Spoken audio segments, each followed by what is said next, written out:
Okay, my name's Tim Costello from Micah, Australia, and the Safer World for All campaign. And we have a very interesting coalition of development people like me, of politicians, Zali, who will speak, former Defence Admiral Chris Barry, and of church leaders. And Reverend Chris Suli, the head of the Uniting Church, has signed a letter with all heads of denominations, and we have here Sean Stanton from the Australian Christian churches, Pentecostal churches over here, and Bruce Harmer representing the Salvation Army, who've also signed a letter to the Prime Minister and to the Leader of the Opposition.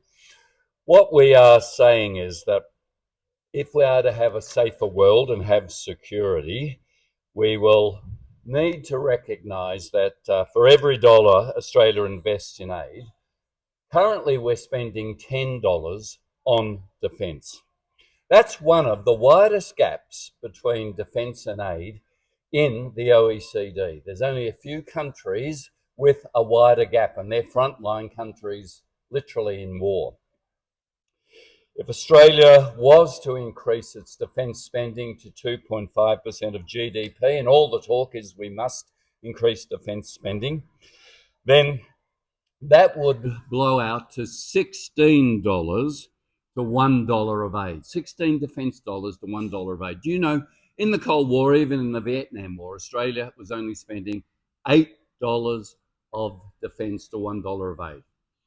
And even Britain, which the much publicised cuts to aid to increase their defence spending, after those cuts, Britain is still only spending $8 defence dollars to $1 of aid. We're already spending $10 to $1 of aid. So the Safer World for All campaign really says when aid was double what it is at the moment under John Howard, Kevin Rudd, Julia Gillard, when USAID has been withdrawn right around the world, and it's already costing lives, and particularly allowing China to enter into the vacuum. True security is only when you have the security equation right, defence and aid dollars together. That's where true security to address climate change and inequality and unrest comes from. You might remember the name General James Mad Dog Mattis. He was in the Trump administration, the first administration, when Trump talked about cutting aid. Mattis said, if you cut aid, you're going to have to buy me far more bullets, leading defence. That trade-off is not a trade-off for security. What is so interesting for us is that when you ask Australians what percentage we spend on aid, they'll always say, oh, isn't it 10%? No, it's 0.68% of the federal budget. We're one of the lowest aid donors in the world, 28th out of 31 OECD countries.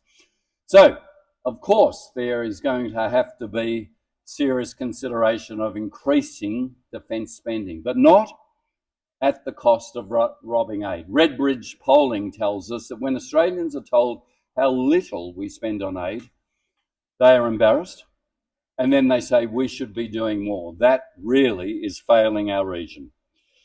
So we're here today to say Micah has had, in the last 2 weeks, over 1,000 women pastors, women's meetings, who are passionate around the country saying, do not cut aid, increase it to 1% of our budget. And in a budget day, we want the security equation, defence spending and development, to be fixed in the Australian minds, not just the fear, oh, whatever the number to spend on more bullets, that's got to be right, even if it comes from aid. I'm now going to invite Zali to speak about these issues. Thank you. Good morning, everyone. I am in politics to keep communities safe, and that is keeping communities safe in Australia, but also in our region. Climate risk is impacting the safety of our communities here on our shores, but we must be real. It is also the #1 risk in our region. and it has a major impact on that geopolitical stability. So as Tim Costello just highlighted, when we talk about these huge increases to defence spending, we must proportionally also increase that investment into aid. And I would call it an investment because it ensures stability in our region. It means our neighbouring Pacific nations are able to build their climate resilience, ensure they have access to clean drinking water, are able to rebuild after successive shocks. We saw firsthand the disruption from ex-cyclone Alfred. We've seen it during the Black Summer bushfires. We've seen it throughout the successive floods of Lismore. Climate risk is here.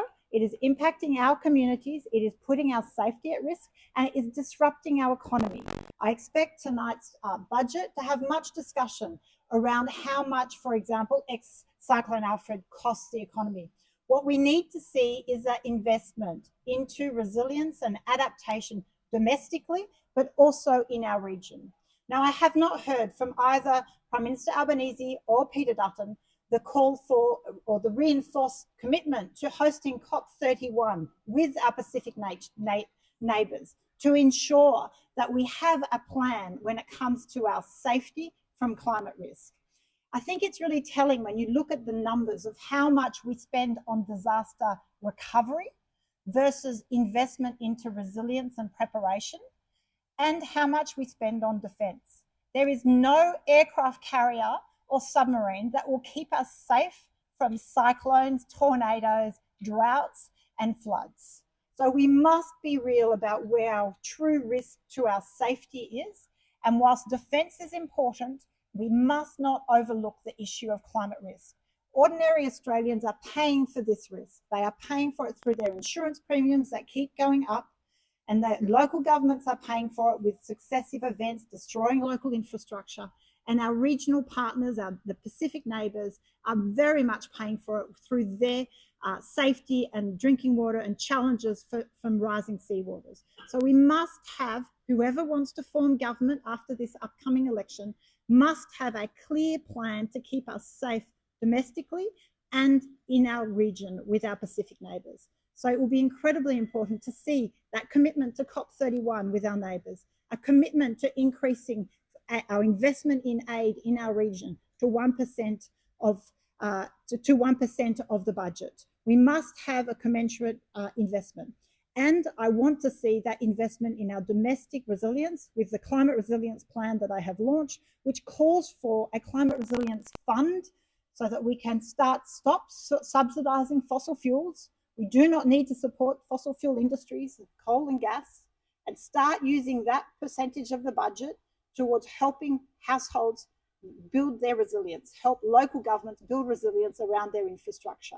So I will be looking very closely at this budget today to see whether the major party, whether the Labor Party is fair dinkum when it talks about safety, but also on Thursday, the reply to the budget by Peter Dutton, if he is pitching to the Australian people to lead the next government, what is his plan for keeping Australia safe? Because submarines and aircraft carriers and aircrafts alone will not do it. Thank you. Former head of the Defence Forces, Admiral Chris Barry. Well, hello everybody. I know it's a bit strange for somebody like me to be standing here and talking about aid when, of course, I used to be very interested in the defence budget. But now in the Australian Security Leaders Climate Group, we're very aware that we have to do both things. We have to chew gum and walk at the same time. But I think it's really important, as the United States is collapsing around our ears, there are no values that I see that we share with the United States now, and our security guarantees with the United States are no longer certain. We're going to have to fend for ourselves, and I think we're going to have to develop a much more independent strategic posture for Australia over the next few years. And that will be an important judgment voters need to make at this next election, and even more important for a new government to meet the challenges that we're now confronting. So what does this mean in terms of what we're here to talk about today? As I've travelled around the Pacific and other parts of Southeast Asia, I'm well aware of Australia's leadership role. And yesterday I was talking to somebody from one of the Pacific Islands about COP31 and whether or not we would have a sustained case to have that opportunity in the future. But let there be no doubt, as America withdraws its aid from overseas, all over the globe, either Australia seizes the chance for more leadership in our region, or I'm sure our Chinese friends will fill the void. If that's the future we really want, then I think it's not a kind of future I would like to sign up to. I think it's really important that we stress Australia's leading role in this part of the world as being fundamental to the strategic priorities we set for ourselves and the way we manage our budget in the future, as we're having to deal with the collapse of America, the new security dimensions that we need, climate security and all of the resilience in issues that we're having to deal with, and transforming our economy to meet all these challenges in the future. Thanks very much. My privilege to introduce the first of our church leaders from the Uniting Church. Thank you. As I think about the way that Australia has responded to migrant communities, particularly in the Pacific, Australian aid has been crucial in the way that we have stood alongside communities. I am a Pacifica woman, and I've seen firsthand the way that Australia had responded to the tsunami that took place in Tonga, the devastation of families who had lost their homes.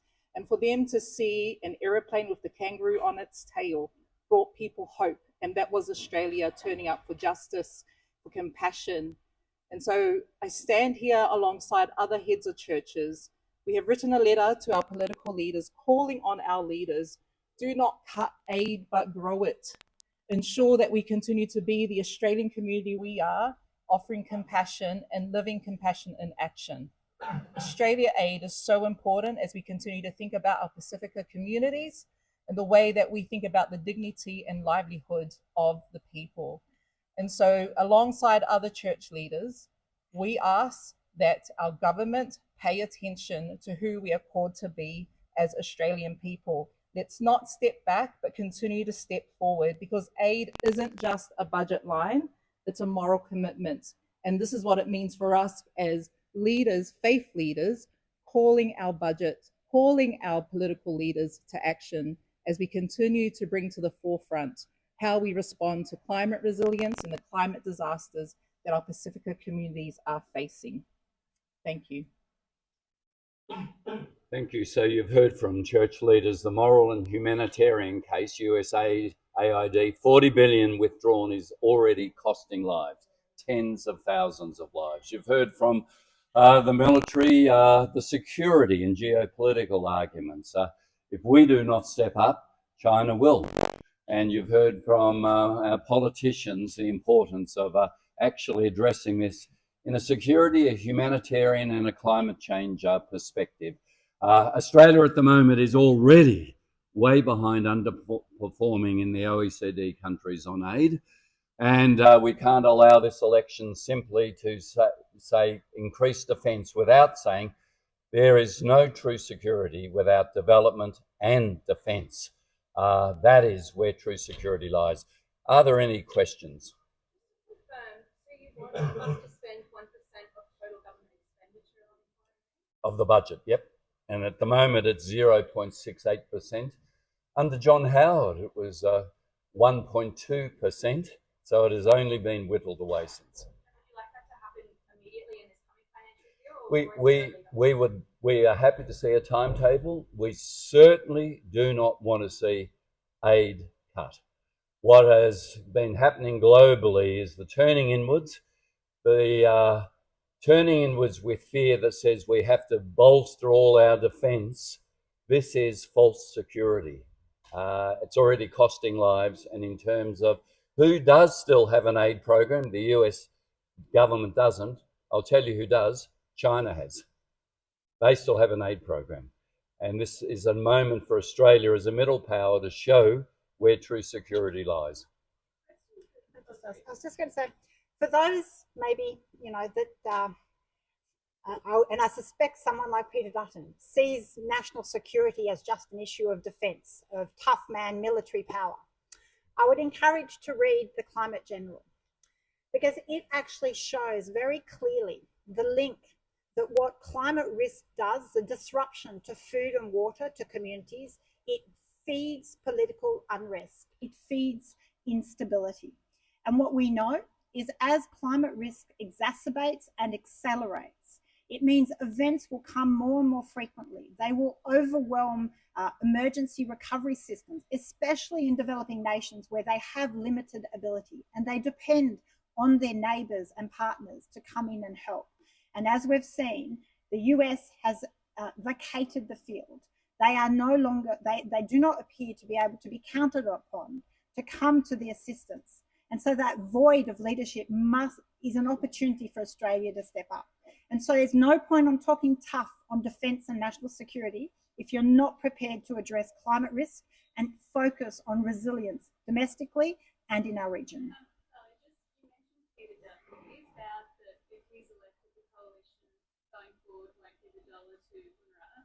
After the UN sacked 9 of its staff, they found had some link to Hamas. Is that an exception? I would be very concerned with that position because what we are talking about is millions of people in a highly precarious state, children starving, people being denied what under international humanitarian law is required when it comes to food and water and power. And whilst I accept that I call on all hostages must be released as a matter of urgency, I do deplore the break in the ceasefire. It is incredibly distressing, the humanitarian plight of so many civilians. And as I asked for previously, if UNRWA is not the vehicle by which aid, that international essential aid can be delivered to the people in Gaza, to Palestinian people in desperate need of aid, then an alternative viable solution must be found. My understanding from briefings, and again, it's very difficult from here not to know the position on the ground, but my understanding is that there is no other viable pathway to deliver aid in the Gaza Strip to ensure so many people receive the urgent medical care, food and water that is required. So I appreciate Peter Dutton likes talking tough, but it's always but it is always with a blind spot for the humanitarian obligation we have to innocent civilians who are caught up in this conflict. So my call, as I have done previously with the government, and I have a request with Penny Wong currently about getting an update from the government on the situation.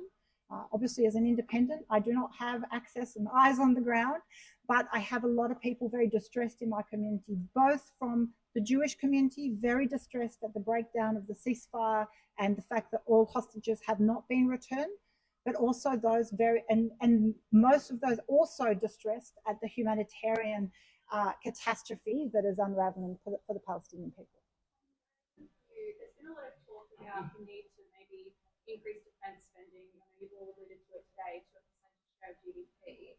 What do you think is the right number we should be working towards? 2.5, is it 3, is it higher? And what do you make of the government bringing forward $1 billion to kind of plug any gaps in the Well, that's a terrific question and something I thought about for a long time. Look, I think it's very lazy economics to say so many percent of GDP for defence spending, because the way I conceive of the challenges we now face is we need to have a very thoroughgoing look at what is our real defence requirement based on the new world that I think has unravelled since the 20th of January. And I'm not sure a lot of the defence spending we've currently got on the list is appropriate to an Australia that cares more about the region, thinks about the area of direct military interest as described by the DIB report in 1986, and thinks about the kinds of operations we did, such as the security operation in East Timor. That sounds to me more like the kind of Australia that we ought to prepare to defend. A lot of what we have heard in the rhetoric over past weeks, months and years is about the external bogeyman threat to Australia. And what worries me about that, creating the inevitability of war by talking about it. I think we need to think again, reset our priorities, make sure we're putting our budget allocations in the right spots and not be driven by how many percent of GDP. What is it we need to be able to do? What is it we need to equip ourselves with, and how we're going to get it are the three big questions in my mind. Can I just add to that? Obviously, in this term of government, we've seen, well, we saw under the Morrison government the signing of the AUKUS agreement. I should say, as a parliamentarian, it's been very difficult to get much visibility around the detail of AUKUS. We've had a few briefings from the government in relation to it, and my interest has been on first pillar one, the delivery of submarines, with great concern at the cost the Australian people are incurring and whether or not we will realistically have that submarine capacity. Now, as I understand it, our drop dead date will actually be 2028, by which time we must have a firm commitment that the Virginia class submarines will actually be available by 2038. So these timelines are really important because billions of Australian money is going towards securing this capacity. We know there is a drop dead date at which our Collins class submarines will not be viable. And yet we have a date which is 2028. That is not far away. That will be the end of this next term of whoever is elected to govern, by which time we must have assurances that we will be able to have delivery of the Virginia class submarines from the US. Now, putting politics and Trump politics aside of his willingness to release those, there is great doubt at the US's manufacturing capability to deliver on that commitment. They have made that very clear. So there must be a real assessment of priorities for Australia, that we cannot throw good money after bad. We must ensure what our capabilities needs are, who will be able to deliver on those capabilities, and that timeline for security for the Australian people is very clear. We need that commitment very clearly determined by 2028. Pillar 2 of AUKUS is an agreement around technology sharing between America, Australia, and the UK. Now, again, that is a very important part of this arrangement because it would see great opportunity for Australian defence capabilities and manufacturing, especially around innovation and accessing technology. There is great concern that Pillar 2 would not eventuate. And so I still have not really had any assurance from the government about progress in dealing with the Trump administration on that. Now, the Trump administration is there until 2029. So this is very relevant for this next term of government. Lastly, I should say on security, I met with the Ukrainian ambassador and we discussed Ukraine's strength when it comes to development of drone technology. And what I think there is interest in, and there should be interest, is Australia diversifying its opportunities. Of course, we will remain a strong ally of the US, but we must also turn to the UK and to the EU. And for example, a bilateral agreement with Ukraine around development of drone technology, who they are the world leaders of, to ensure we have a more diversified approach to where we secure our defence capability. Can I just add that the debate about defence and the levels of spending will go on, but it worries me it's the only debate going on at the moment, particularly with USAID now smashed and Britain increasing defence by pinching it from the aid budget, even though Britain is still spending only $8 of defence to $1 of aid. We're already spending $10 of defence to $1 of aid. What we are really saying is that this must not come at the cost of true security development. What the church leaders are saying is that this is fundamental to the Australian soul. You know, Elon Musk on Joe Rogan said, the fundamental weakness of Western civilization is empathy. As Christian church leaders here, because of the influence of the Christian gospel in Western civilization, we say the fundamental strength of Western civilization is empathy. We're calling on Peter Dutton and our Prime Minister Anthony Albanese to actually show that empathy when it comes to increasing the aid budget. Just one for Zali. Apologies if this has already been asked. There have been reports that you were briefed on the national security, I'll get this wrong, but the climate impact of national security, and that's obviously very much touched. Knowing what you've seen, do you think that the government will take any action with this budget? Well, I very much agree with many leaders around the world that climate risk is a massive issue for our domestic security and national security. It will disrupt pretty much everything around world order. And that's why when the US released a decommissioned report of their national intelligence security risk of climate change, and the UK released their declassified report, I, with other members of the crossbench, called on the government to release a declassified report from the Office of National Intelligence. I continue that call. I think the Australian people deserve to know, to be informed of the risk they face.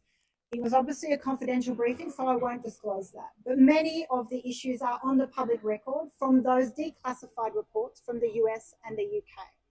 And part of my climate resilience plan involves legislating for national adaptation, national risk assessments and adaptation, and for the release of a declassified copy of the Office of National Intelligence on climate risk. So it doesn't take, I think it's self-evident that climate risk is going to exacerbate all issues in our region, in particular, political tensions in neighbouring nations. As they are hit by events, this creates a huge disruption. So I call on the government to release a declassified version of the report so that Australian people can make an informed decision at the next election on the risks they face and where our priorities of spending should be, in particular, that safety domestically and in our region through investment in aid to ensure climate resilience. Yes, I'd like to add, because often when you think about the Australian mainline churches, as we are writing also to Albanese and the opposition, we're calling on them, reminding them that when we are talking about security and peace, it goes hand in hand with compassion and justice, which is why you see the defence argument here. And also as we talk about the development aid, we need to pay attention.